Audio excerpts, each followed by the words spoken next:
Ja, guten Abend, vielen Dank. Ich erzähle euch ein bisschen was über Überwachung und Überwachungsregime, aber vielleicht nicht die Dinge, die ihr so in den letzten Jahren vielleicht auch ad infinitum gehört habt, NSA, Snowden, GCHQ und so weiter, sondern ich versuche ein bisschen zurückzugehen. Zu gehen. Ich bin darauf eher zufällig gestoßen bei einer Recherche zu einem Buch, das ich geschrieben habe.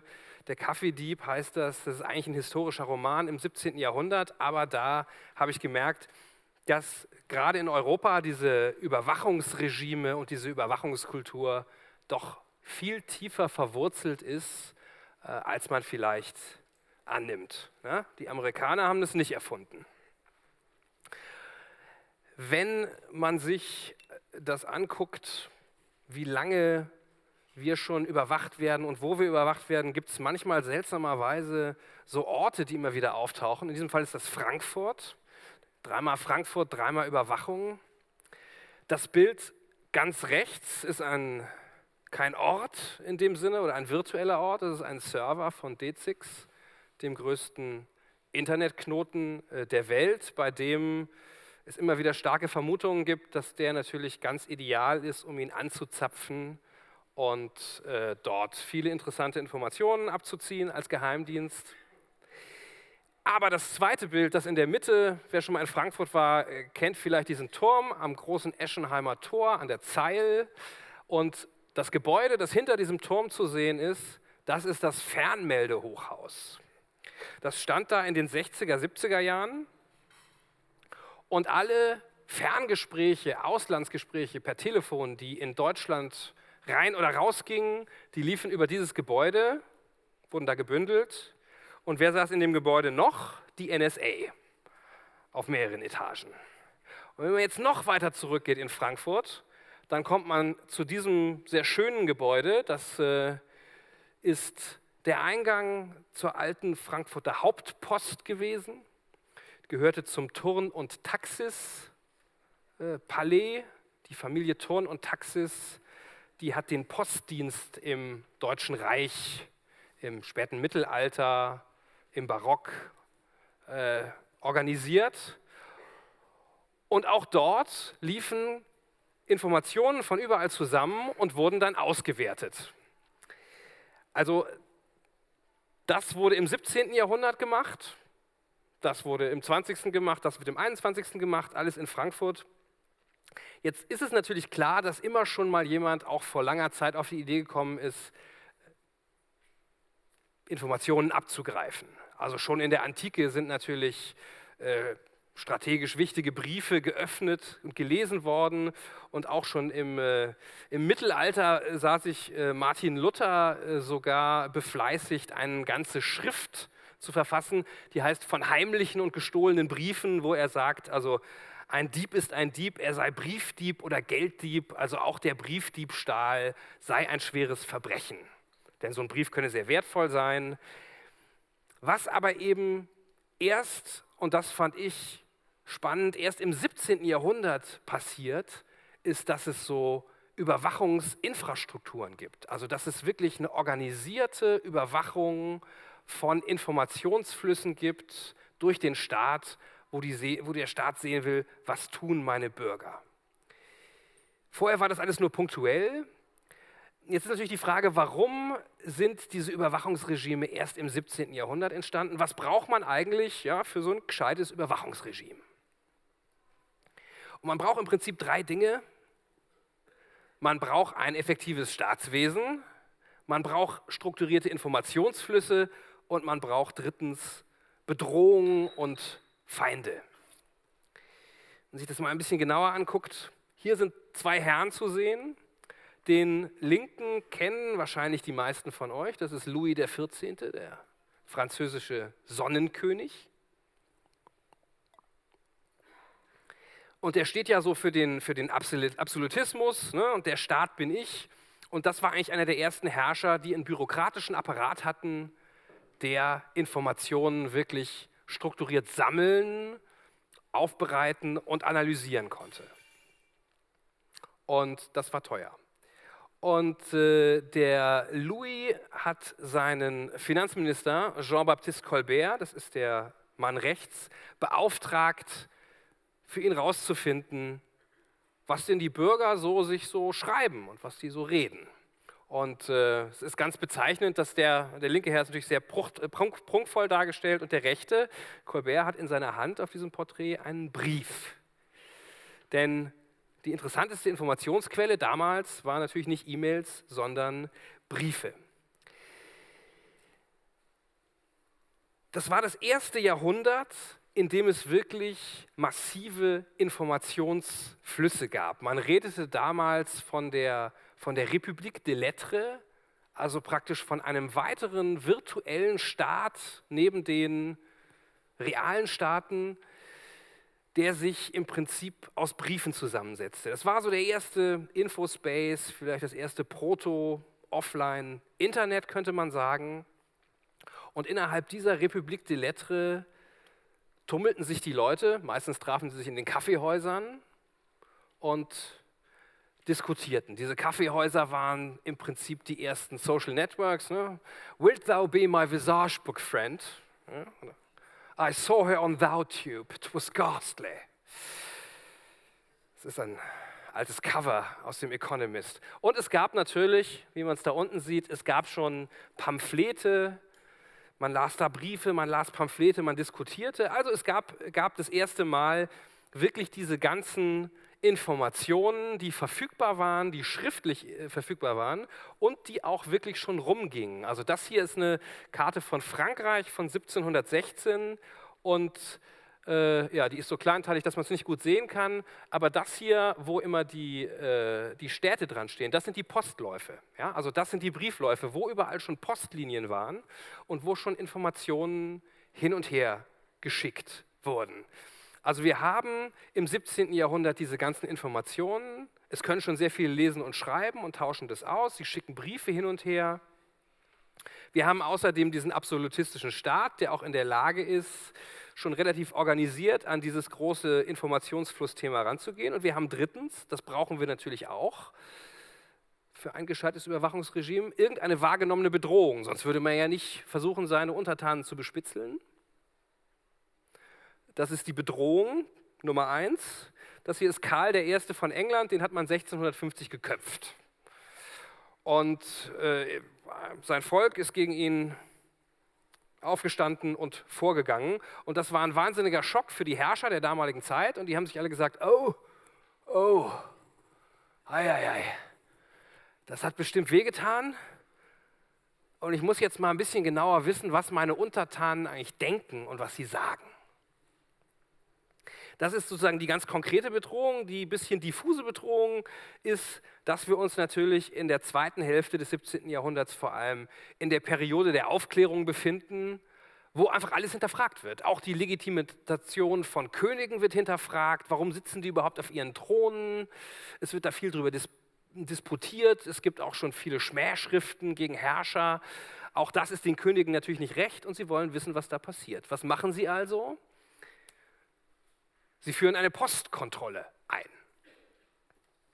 Es war relativ offensichtlich, dass Briefe die beste Quelle waren, um herauszufinden, was die Leute denken und tun. Und deshalb hat man die Post zentralisiert. Im Prinzip in der gleichen Weise, wie wir das vorhin gesehen haben, in diesem Fernmeldehochhaus in Frankfurt, wo irgendjemand entschieden hat, dass alle deutschen Auslandsferngespräche dort zusammenlaufen müssen, hat man schon damals gesagt, alle Briefe, die in Frankreich verschickt werden, Dekret von Kardinal Richelieu, laufen über Paris. Das ist natürlich völliger Schwachsinn, wenn jemand einen Brief von Bordeaux nach Nizza schickt, dass der über Paris muss, aber alle Briefe mussten über Paris. In England war es genauso, da hat man verschiedene kleine private Postbetriebe verstaatlicht, damit das alles in London ging. Und im Deutschen Reich, im Kaiserreich, da war es ein bisschen praktischer, da gab es nämlich die schon erwähnte Familie Thurn und Taxis, die den gesamten Postbetrieb abgewickelt hat. Und die hat der Kaiser einfach angewiesen, bitte an allen zentralen Poststellen, wie zum Beispiel in Frankfurt, die interessanten Schreiben kopieren. Wie kann man sich das jetzt vorstellen? Man kann sich das folgendermaßen vorstellen. Es gab in jedem großen europäischen Land sogenannte schwarze Kabinette, Cabinet Noir, auch Postlogen genannt. Und dort gingen morgens oder über den Tag die Postlieferungen ein. Das kamen große Säcke.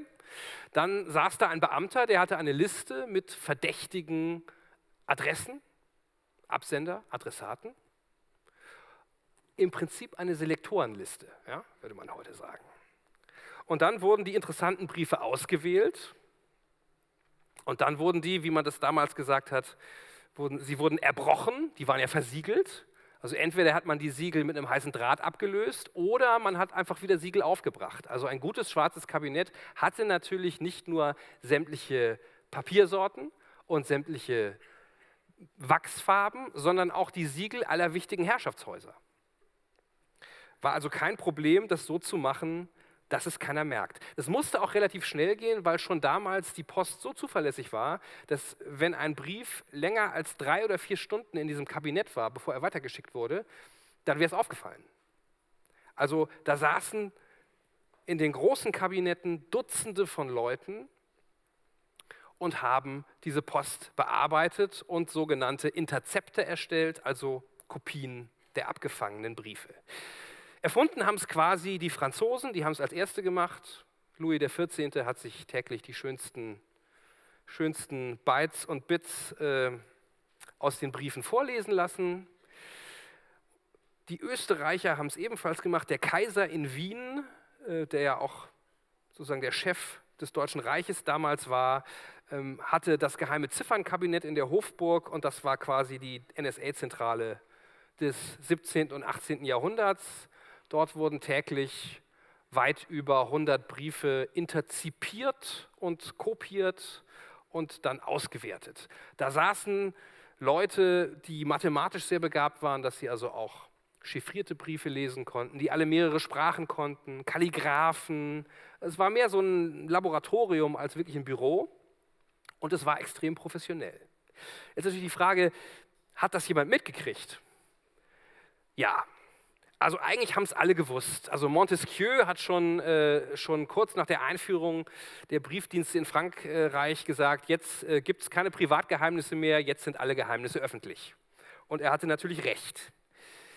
Man hat versucht, dieser Beschnüffelung, dieser Briefspionage irgendwie zu entgehen und hat verschiedene Abwehrstrategien angewandt. Die bestmögliche ist natürlich, dass man seinen Brief chiffriert. Was ihr da rechts im Bild seht, ist der Grand Chiffre. Das ist der super unknackbare Verschlüsselungscode, mit dem die Briefe des Sonnenkönigs verschlüsselt wurden. Hat auch bis 150 Jahre nach seinem Tod gedauert, bis den jemand geknackt hat. Aber chiffrieren konnten natürlich nur wenige Leute, weil das schon technologisch etwas war, was nicht jeder konnte. Und es war auch sehr aufwendig. Man hat deshalb zum Beispiel auch Deckadressen verwendet, also damit man nicht auf die Selektorenliste kommt. Man hat Schlüsselbriefe geschrieben, das sind also Briefe, die ganz unauffällig klingen, wo aber so ein Zweideutigkeit drin ist und wo der Adressat, wenn er weiß, worum es geht, das so ein bisschen verstehen kann. Man hat unsichtbare Tinte benutzt und Briefschwärzungen, was nicht heißt, dass man den Brief schwärzt, sondern das heißt, dass man den Brief auf einem anderen als dem normalen Postweg transportiert. Über einen Kurier oder damals über die Kurierdienste von Banken wie Rothschild oder Bethmann, weil die eben nicht Teil des Turn- und Taxischen Postsystems waren. Die schwarzen Kabinette haben natürlich gegen diese Abwehrstrategien wiederum Anti-Abwehrstrategien entwickelt. Auch das ist genau wie heute, ja, es geht immer hin und her und dann wird wieder encrypted und dann kommt wieder jemand mit einem Codebreaker. Und man muss sagen, auch wenn man sich anguckt, was überliefert ist an kopierten Briefen und Interzepten, dass eigentlich fast alle Versuche dieser Briefüberwachung damals zu entgehen total sinnlos waren. Weil in diesem Ziffernkabinett in Wien und in dem Cabinet Noir von Louis XIV., da saßen die besten Kryptologen der Welt, die konnten fast alles knacken. Also zumindest alles, was damals technologisch möglich war. Und die waren auch sehr schlau, also die haben schon sogenannte Honeypots verwendet. Ja? Also wenn jetzt zum Beispiel jemand auf die Idee gekommen ist, er ist ganz schlau und lässt seine geheime Post nur noch über die Rothschild-Bank transportieren, dann wusste er nicht, dass Rothschild schon ein Abkommen mit dem Wiener Kaiser geschlossen hatte und sämtliche Korrespondenz, die sie verschickt haben, in Kopie an den Kaiser geschickt haben. Also es gab auch noch die Methode der Briefräucherung, da hat man Briefe aus irgendwie pestverseuchten Regionen geräuchert, weil angeblich dann die Erreger weggehen. Und dazu musste man sie aufmachen und neu versiegeln. Und was hat man da gemacht? Man hat sie noch kopiert. Das ging eine ganze Zeit so weiter, erst im 17. und dann im 18. Jahrhundert. Und sagen wir mal, die USA des 17. und 18. Jahrhunderts, vor allem des 18. Jahrhunderts, der größte Datenkrake, der wirklich alles abgesaugt hat, das waren die Österreicher. Also die Österreicher haben es geschafft, zu wirklich dem die besten Überwachungsregime zu haben, zu der Zeit weltweit. Vor allem Fürst Metternich, den man hier im Bild sieht, vielleicht erinnert sich jemand, ne? Außenpolitik, Gleichgewicht der Kräfte und so weiter, der war der Meinung, dass er eigentlich jeden bespitzeln muss. In der Zeit unter Metternich hat diese Ziffernkanzlei 15.000 Interzepte im Jahr erstellt. Es gibt überlieferte Interzepte von Päpsten, Königen, Zaren und von Metternichs Frau. Es wurde einfach jeder abgehört. Was sie dummerweise nicht mitgekriegt haben, ist die Märzrevolution 1848, die absolutistische österreichische Monarchie hinweggefegt hat. Darin fand sich wohl in den Briefen nichts zu. Und das war dann auch das Ende erstmal zumindest des österreichischen schwarzen Kabinetts. Ja, das war so ein kleiner Einblick in die Überwachung vor 300 Jahren. Und falls ihr Fragen habt, könnt ihr die jetzt gerne stellen. Falls ihr euch für das Thema interessiert, guckt ihr mal in mein Buch rein. Vielen Dank.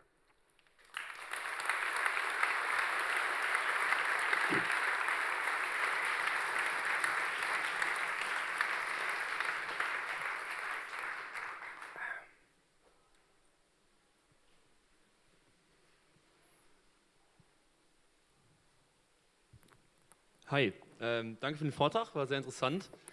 Mich würde interessieren, auf was du deine Schriften aufbaust. Also mich erinnert es stark auch vom Vokabular so ein bisschen an Foucault irgendwie.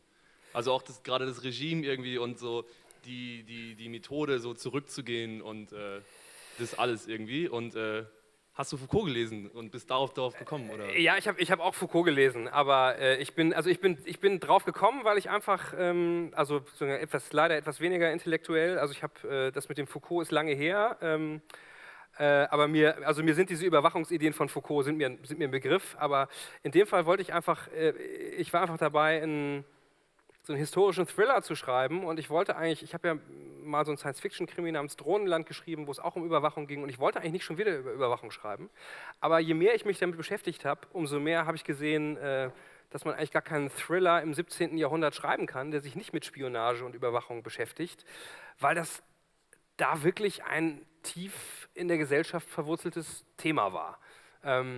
Und es ist auch sehr gut dokumentiert, es gibt also einfach in österreichischen Archiven zum Beispiel, diese ganzen alten Briefe kann man relativ gut nachvollziehen. Okay. Ich würde sonst noch eine Anschlussfrage stellen vielleicht, wenn jemand anderes das lieber machen möchte. Ja, was machen wir jetzt aus dieser Erkenntnis? Also du hast das jetzt auch mit der Sprache, du hast versucht, das so ein bisschen immer zu mixen und so darzustellen, als wenn das sich ja eigentlich gar nicht strukturell geändert hat. Also reden wir jetzt von einer neuen Qualität oder inwieweit unterscheidet sich Überwachung heutzutage von der irgendwie aus dem 17. Jahrhundert? Und wenn ja, irgendwie was... Also ich glaube, die qualitative Änderung ist einfach die Digitalisierung und dass du jetzt viel mehr Informationen sammeln und auswerten kannst. Aber die staatliche Intention und auch die staatliche Allmachtsfantasie, die ist, glaube ich, fast damals schon die gleiche gewesen. Also auch die etwas irrige Vorstellung, dass wenn ich jetzt immer mehr von diesen Briefen interzipiere, ja, dass ich dann irgendwie eine Erkenntnis kriege, die es mir erlaubt, im Sattel zu bleiben oder was auch immer zu machen. Also ich glaube, von sagen wir mal, Regierungs- oder Staatsseite hat sich der Ansatz nicht stark geändert. Ne? Aber, und auch das technologische Ungleichgewicht, habe ich den Eindruck, hat sich nicht stark geändert. Also das Gros der Leute ist nicht in der Lage, was gegen diese Ausspähung zu tun, weil sie es nicht versteht oder weil sie nicht weiß, wie sie ihre Sachen encrypten können und so weiter. Und das ist auch damals wie heute so. Aber also auch diese Menschen haben natürlich alle einfach schon unter den Bedingungen einer ständigen Beobachtung gelebt. Das ist, ich dachte früher immer, das wäre relativ neu, aber ist es offensichtlich nicht. Okay. Und eine letzte, also gehört für dich Überwachung einfach zum Staat dazu? Weil du sagst einfach, die erste Grundvoraussetzung, dass es sowas wie Überwachung gibt, ist ja, dass es sowas wie staatliche Gebilde gibt oder so. Und ist man da vielleicht auch als Kämpferin gegen die Überwachung auf verlorenem Posten, muss man da nicht irgendwie tiefer greifen und den Staat oder das Konstrukt Staat an sich irgendwie kritisieren? Genau, abschaffen, genau. Ja, das kann man ja... Jeder, der Macht und Kontrolle ausübt, will wahrscheinlich wissen, wie er die absichern kann, und dazu braucht er Informationen. Also es ist, glaube ich, das ist fast zwangsläufig. Also das scheint ja, also da war es das erste Mal so, dass, sagen wir mal, technologisch, administrativ die Möglichkeiten vorhanden waren, es etwas größer zu machen. Im Mittelalter hätte das niemand auf die Kette gekriegt. Aber wahrscheinlich, wenn man genauer recherchieren würde, würde man auch irgendeine chinesische Dynastie schon 1000 Jahre vorher finden, die das vielleicht sogar noch viel genauer gemacht haben. Also es scheint irgendwie im menschlichen Naturell zu liegen. Es scheint kein technologisches Phänomen zu sein. Das ist pessimistisch, ne? Ja, aber so ist es.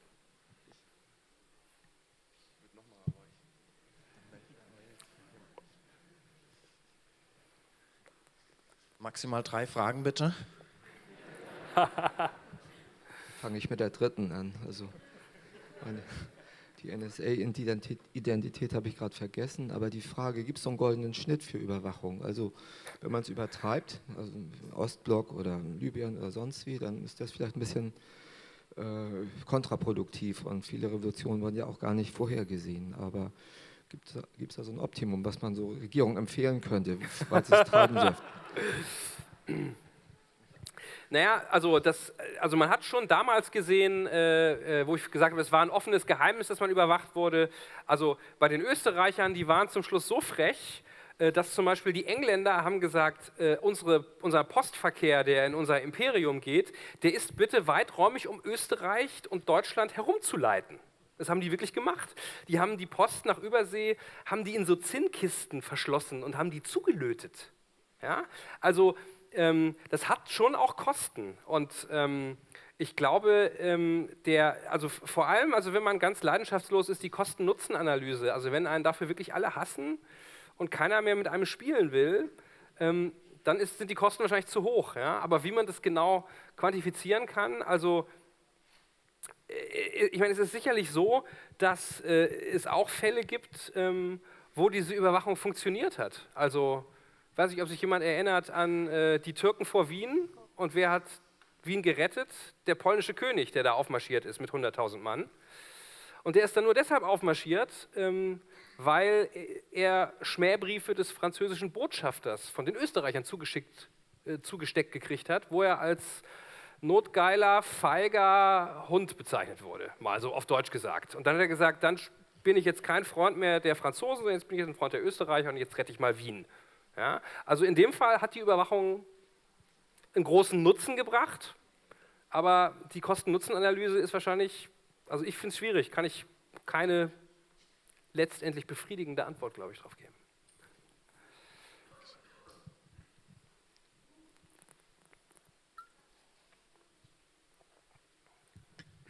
Ich finde ja eigentlich am interessantesten, dass über alle Jahrhunderte hinweg Überwachung durch die jeweiligen Machthaber damit argumentiert wird, bestimmte Dinge vorauszusehen und das Absäbeln der Macht zu verhindern, wahlweise Terroranschläge, und das offenbar weder heute noch damals funktioniert hat. Und trotzdem tut man es immer wieder, obwohl es einen großen Preis kostet.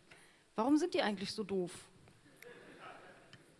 Ich weiß gar nicht, ob die haben halt einfach Angst. Ja? Also die haben Angst und versuchen damit irgendwie im Rahmen ihrer Möglichkeiten umzugehen. Aber na klar, also der Schlag kommt immer von da, wo man es nicht erwartet. Das ist halt so. Ne? ich glaube ja nicht, ich glaube nicht, dass sie doof sind. Ich glaube, das ist durchaus immer aus deren Sicht ein total rationales Verhalten gewesen. Irgendwann verselbstständigen sich diese Dinge natürlich, aber anfangs gibt es wahrscheinlich auch tolle Anfangserfolge oder man meint, dass es welche gibt und dann baut man es halt aus, weil man auch nichts anderes hat und keine andere Idee. Ja, so sind die Leute. One more question.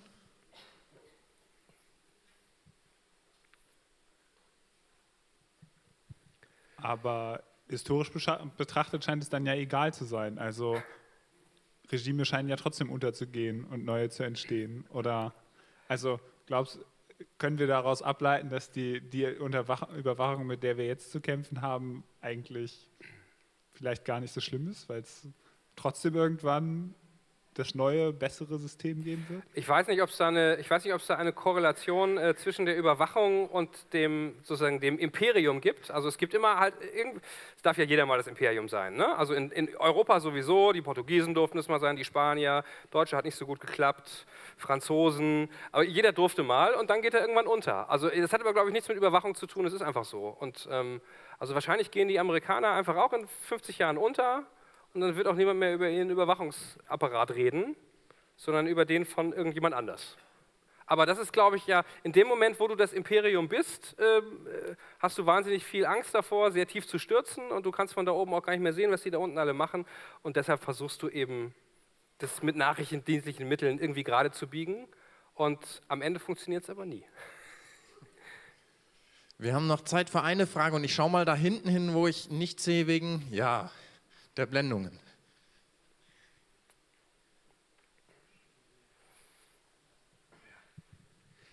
Danke für den Vortrag, Tom. Geschichten des Widerstands, besonders kreative Methoden gegen Überwachung hervorzugehen aus dem 17. Jahrhundert, bitte. Hoffnung. Also ich glaube, die besten Möglichkeiten dagegen vorzugehen, war schon damals zum einen Kryptologie, ja, und die andere war, dass es ja häufig den Überwachern gar nichts nützt, was zu wissen. Ja? Also im 17. Jahrhundert war es eigentlich auch schon so, wie es heute ist, wenn, Beispiel, Herr Leibniz, der berühmte Mathematiker, eine Schmähschrift über Louis XIV. Geschrieben hat, wo er ihn als Kriegstreiber bezeichnet hat, dann haben die Franzosen das sofort mitgekriegt über ihre Überwachung, sie haben das Ding sofort verboten und dann ist es halt in der Schweiz gedruckt worden und in Holland und von da wieder reingespült worden. Also ich glaube, die Masse macht's. Ja? Also man kann zwar alles überwachen, aber das heißt ja überhaupt nicht, dass man irgendwas verhindern kann. Also wenn es Millionen von Menschen gibt, die meinen, wir machen jetzt einen Volksaufstand, dann wird es dem Geheimdienst auch nichts nutzen, wenn er jede dieser E-Mails kennt. Es gibt einfach, wenn es eine gewisse Größe erreicht hat, dann ist over. Überwachung oder nicht. Glaube ich, hoffe ich. Tom, vielen Dank. Danke. Vielen Dank. Danke.